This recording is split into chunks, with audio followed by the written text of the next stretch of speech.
আসসালামু আলাইকুম। Chart canvas চ্যানেলে সবাইকে স্বাগতম। আশা করি সবাই ভালো আছেন।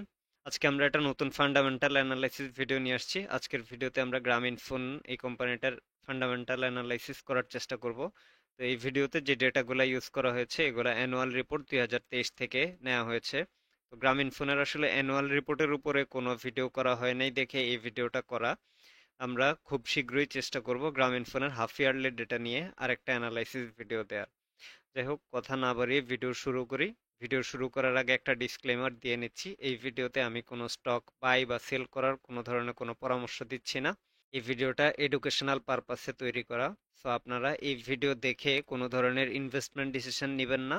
পুঁজিবাজার ঝুঁকিপূর্ণ, জেনে ও বুঝে বিনিয়োগ করুন। তো প্রথমে আসা যাক গ্রামীণ ফোনের বেসিক ইনফোতে। তো এই স্টকটা টেলিকমিউনিকেশন সেক্টরের একটা স্টক। এটা এ ক্যাটাগরির একটা স্টক এবং এর ইয়ার এন্ড হয়ে থাকে ডিসেম্বর মাসে। এরপর আমরা এই কোম্পানিটার শেয়ার হোল্ডিং প্যাটার্নসটা দেখে নেই। তো এই কোম্পানিটার স্পন্সর বা ডিরেক্টরদের কাছে 90% স্টক আছে, আর ইনস্টিটিউটের কাছে আছে 6.05%। ফরেন হোল্ডাররা হোল্ড করতেছে 1.03%, আর পাবলিকের কাছে 2.92%। তো এই কোম্পানিটার শেয়ার হোল্ডিং প্যাটার্নটা মোটামুটি ভালোই বলা যায়, আমাদের কাছে মোটামুটি ভালো মনে হচ্ছে, কারণ স্পন্সর বা ডিরেক্টরদের কাছে মেজর পোর্শন আছে এবং সেকেন্ড মোস্ট আছে হলো ইনস্টিটিউটের কাছে। যাই হোক, তারপর ফান্ডামেন্টাল ওভারভিউটা একটু দেখে নেই। তো এই কোম্পানিটার এই গ্রামীণ ফোনের টোটাল ইউজার সংখ্যা 82 মিলিয়ন, যেটা 2022 সালের তুলনায় 2023 সালে 3.6% বেড়েছে। এদের মার্কেট শেয়ার 2023 সালে ছিল 43.1%, যেটা আবার 2022 সাল থেকে 2023 সালে 1.3% কমেছে। তো এদের টোটাল ইউজারের ইন্টারনেট ইউজার আছে 57%। টোটাল ইউজারের 57% ইন্টারনেট ইউজ করে থাকে। আর এই ইন্টারনেট ইউজারদের মধ্যে আবার 4G ইউজার আছে 37.6 মিলিয়ন, যেটা আবার এর আগের বছরের তুলনায় 10.1% বেড়েছে। পরে এই কোম্পানিটার ফাইন্যান্সিয়াল পজিশনটা একটু দেখে নেই। তো এই কোম্পানিটার টোটাল অ্যাসেট আছে 20,000 কোটি টাকার মতো, আর এদের টোটাল ইকুইটি আছে 6,670 কোটি টাকার মতো, আর টোটাল লায়াবিলিটিস 13,373 কোটি। আর এই কোম্পানিটা যদি বিজনেস পারফরমেন্সটা আমরা একটু দেখি, অপারেটিং প্রফিট মার্জিন 2023 সালে ছিল 40.6% বা পার্সেন্ট, আর 2022 সালে ছিল 42.29%, আর 2018 সালে সেটা ছিল 43.23%। তো আমরা মোটামুটি দেখতে পাচ্ছি যে ওভারঅল এই কোম্পানিটা 40%-এর উপরে অপারেটিং প্রফিট মার্জিন থাকে। তো এটা মোটামুটি আমাদের কাছে একটা ভালো ডেটা মনে হচ্ছে। তারপর এই কোম্পানিটার নেট প্রফিট মার্জিন যদি দেখি, 2023 সালে সেটা ছিল 20.99%, আর 2022 সালে সেটা ছিল 20.01%, 2018 সালে সেটা ছিল 26.31%। তো বোঝা যাচ্ছে 2018 সাল বা ওই সময়ের তুলনায় রিসেন্ট ইয়ারগুলোতে এদের নেট প্রফিট কিছুটা কমেছে, বাট ওভারঅল তারপর আসলে নেট প্রফিট মার্জিন 20% থাকা মানে মোটামুটি একটা ভালো নাম্বার।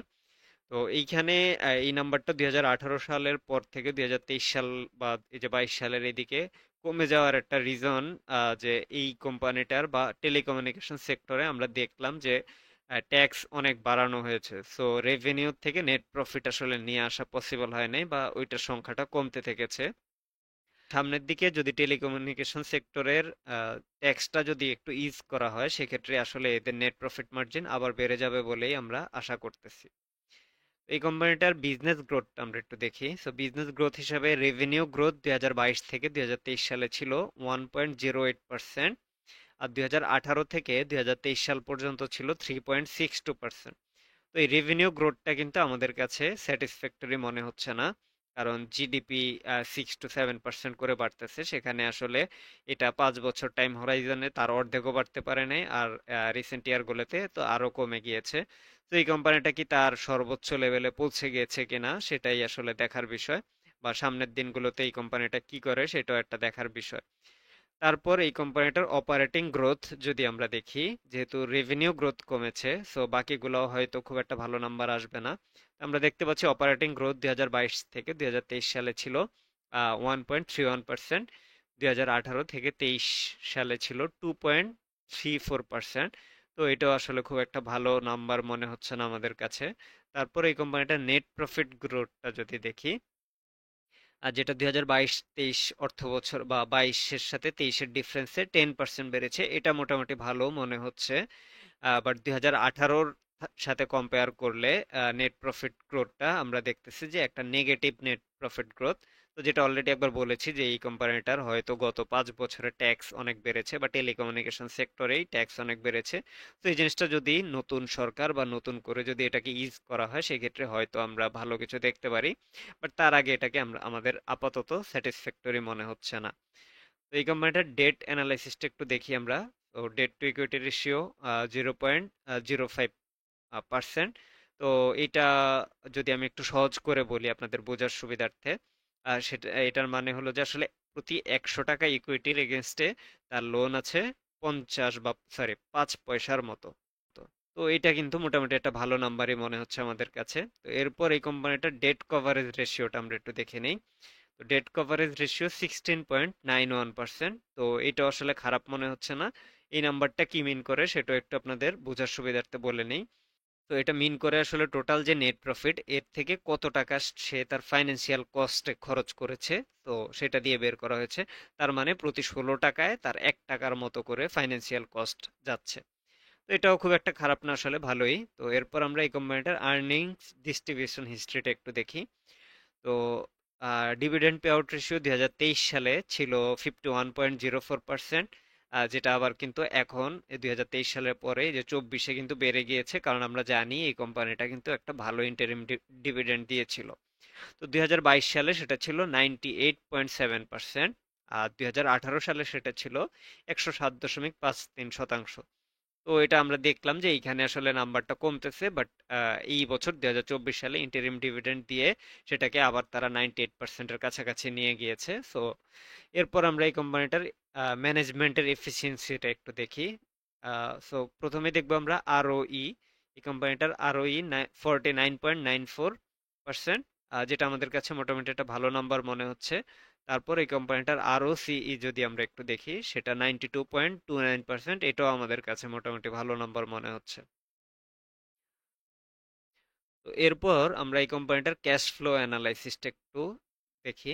তো ক্যাশ ফ্লো অ্যানালাইসিসে ফ্রি ক্যাশ ফ্লো গ্রোথ ছিল 2022 থেকে 23-এর কম্পেয়ার করলে ফ্রি ক্যাশ ফ্লো গ্রোথটা আসলে নেগেটিভ গ্রোথ ছিল। আর 2018 থেকে 23-এ কম্পেয়ার করলে 4.14%। এটা কিন্তু আমাদের কাছে ভালো মনে হচ্ছে না। ফ্রি ক্যাশ ফ্লো জেনারেশন পাওয়ারটা হয়তো এই কোম্পানিটার কমে যাচ্ছে, যেটা আবার এই বছর আমরা দেখলাম যেহেতু একটা ভালো ডিভিডেন্ড দিয়েছে মানে 2024 সালে। তো এই বছর শেষে এসে হয়তো বোঝা যাবে যে ফ্রি ক্যাশ ফ্লো আসলেই কমে গিয়েছে কিনা, বা সেটা কি একটা স্পেসিফিক ইয়ারের জন্য ছিল কিনা। তো এরপর আমরা এই কোম্পানিটার রেভিনিউ ব্রেকডাউনটা যদি একটু দেখি, এই কোম্পানিটা তাদের ভয়েস কল থেকে 2023 সালে রেভিনিউর 51% আর্নিংস এসেছে। আর ডেটা সেল থেকে এসেছে 29%। আর বান্ডেল, বিভিন্ন প্রকার বান্ডেল গুলা সেল করে এসেছে 12%। আর আদার্স সেক্টর থেকে এসেছে 8%। তো আমরা এই গ্রামীণ ফোন বা জিপি এটাকে কোন কোন বা আমাদের যে রিনোন মিউচুয়াল ফান্ডগুলো আছে এই ফান্ডগুলা কারা কারা এই স্টকটাকে হোল্ড করে এবং তাদের হোল্ডিং প্যাটার্নসটা একটু আমরা দেখে নেব। তো এইখানের ডেটাটা জুন 30 2024 সাল পর্যন্ত দেয়া আছে।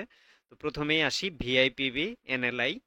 তো এরা এভারেজ পার শেয়ার 357 টাকা করে কিনেছে এদের পোর্টফোলিওতে, এবং এদের পোর্টফোলিওর 10.84 বা 10.84% জিপি আছে।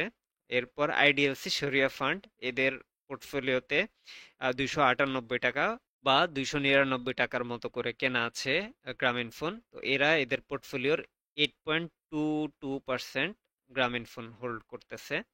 আর আইডিএলসি গ্রোথ ফান্ড, এদের এভারেজ 241 টাকা 85 পয়সাতে করে নেওয়া আছে গ্রামীণ ফোন।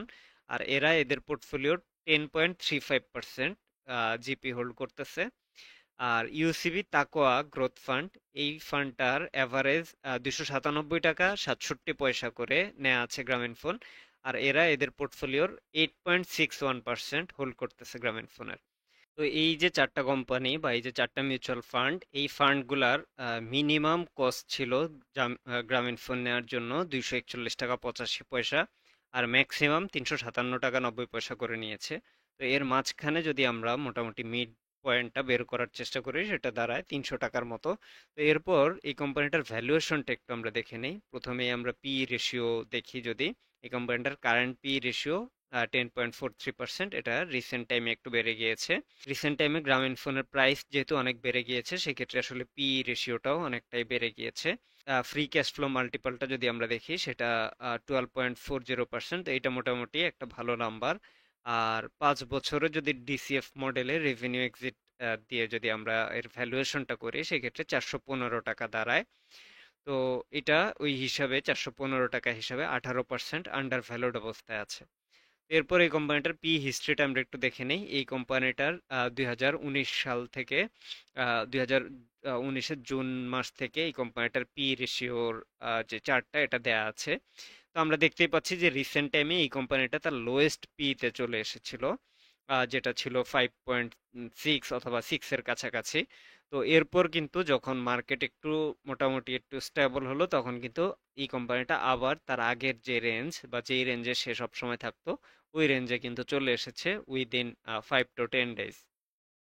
আমরা এবার এই কোম্পানিটার স্ট্রেংথ অ্যান্ড অপরচুনিটিস একটু দেখি। প্রথমত এই কোম্পানিটার স্ট্রেংথ সাইডে বলা যায় যে নতুন যে গভর্নমেন্ট এসেছে তারা এনিহাও গ্রামীণ ফোনের সাথে কানেক্টেড, আমরা সেটা হয়তো কম বেশি জানি। একই সাথে আগের গভর্নমেন্ট গ্রামীণ ফোনের সাথে একটু মনে হয় মাঝে মধ্যে গ্রামীণ ফোনের প্রতি আসলে একটু কড়া ছিল। প্লাস টেলিকমিউনিকেশন সেক্টরে ট্যাক্সের পরিমাণটা দিন দিন বেড়েই যাচ্ছিল। তো ওই হিসাবে এইটা হয়তো বা এই কোম্পানিটার জন্য আপাতত একটা স্বস্তির কারণ হতে পারে।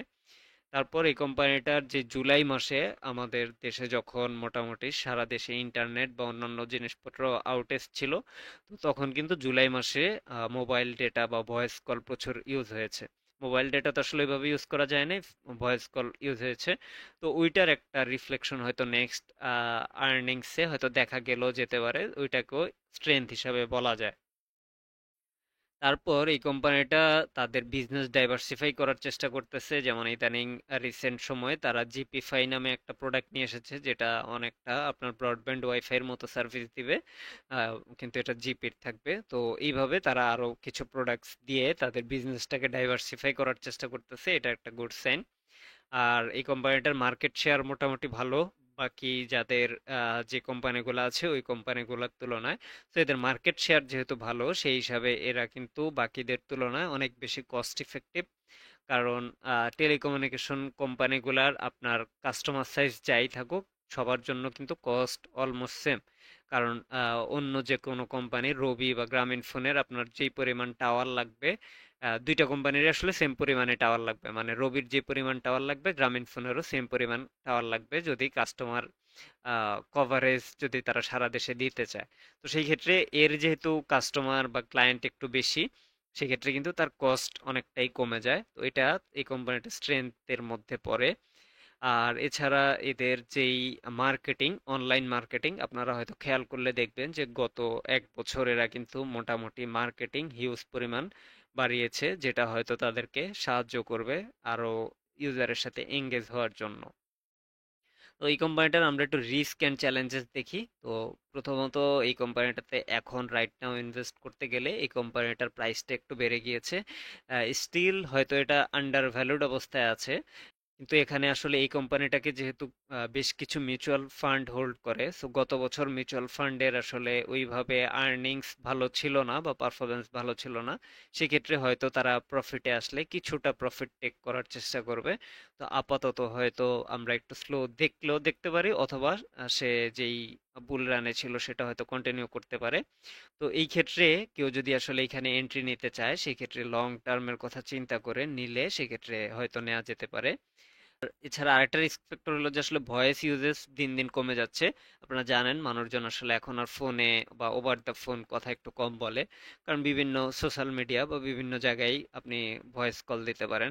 তো সেক্ষেত্রে আসলে ফোনের বা আপনার মোবাইল ডেটা দিয়ে অথবা মোবাইলের যে ভয়েস কলটা সেটা কিন্তু কমে যাচ্ছে। তো এটা একটু চ্যালেঞ্জ। আর এছাড়া সারা দেশেই টেলিকমিউনিকেশন সেক্টরের কিন্তু নেটওয়ার্ক কোয়ালিটি একটু লো। আমরা জানি যে গ্রামে গঞ্জে অনেক টেলিকমিউনিকেশন কোম্পানিরই নেটওয়ার্ক পাওয়া যায় না, বা পাওয়া গেলেও সেটা ভালো না। সো এটা একটা রিস্ক ফ্যাক্টর, এটা আশা করি এই কোম্পানিটা সেটা খুব দ্রুতই ইমপ্রুভ করবে। আর আরেকটা রিস্ক ফ্যাক্টর হলো কিছুদিন আগে যে বন্যা হলো, সো ওই এরিয়াগুলাতে এইসব কোম্পানির যে টাওয়ারগুলা ছিল সেগুলা খুব ভালোভাবে ক্ষতিগ্রস্ত হওয়ার কথা। তো সেরকমটা যদি হয়ে থাকে সেক্ষেত্রে কিন্তু ওই টাওয়ার বা ওই জিনিসগুলা মেনটেনেন্স করতে হবে। সেইখানে এই কোম্পানিটার কিছু খরচ হবে হয়তো, যেটা তার ফাইন্যান্সিয়াল স্টেটমেন্টে আমরা এটা নেগেটিভ ইম্প্যাক্ট দেখলেও দেখতে পারি। তো এই ছিল মোটামুটি গ্রামীণ ফোনের অ্যানালাইসিস। আমরা নেক্সট একটা ভিডিওতে গ্রামীণ ফোনের সাথে রবির একটা কম্প্যারিজন দেওয়ার চেষ্টা করব। একই সাথে গ্রামীণ ফোনের হাফ ইয়ারলি ডেটার একটা ফান্ডামেন্টাল অ্যানালাইসিস দেওয়ার চেষ্টা করব। এছাড়াও আমরা আরও কয়েকটা কোম্পানির ফান্ডামেন্টাল অ্যানালাইসিস দিব। যারা আমাদের চ্যানেলে এখনো সাবস্ক্রাইব করেন নাই, প্লিজ সাবস্ক্রাইব দ্য চ্যানেল। আর যারা অলরেডি সাবস্ক্রাইব করে ফেলেছেন তারা এই ভিডিওতে একটা লাইক দিবেন এবং কমেন্টে আপনারা জানাবেন নেক্সট কোন স্টকের ফান্ডামেন্টাল অ্যানালাইসিস দেখতে চান বা নেক্সট কি ধরনের ভিডিও আপনারা দেখতে চান। ধন্যবাদ সবাইকে। আসসালামু আলাইকুম।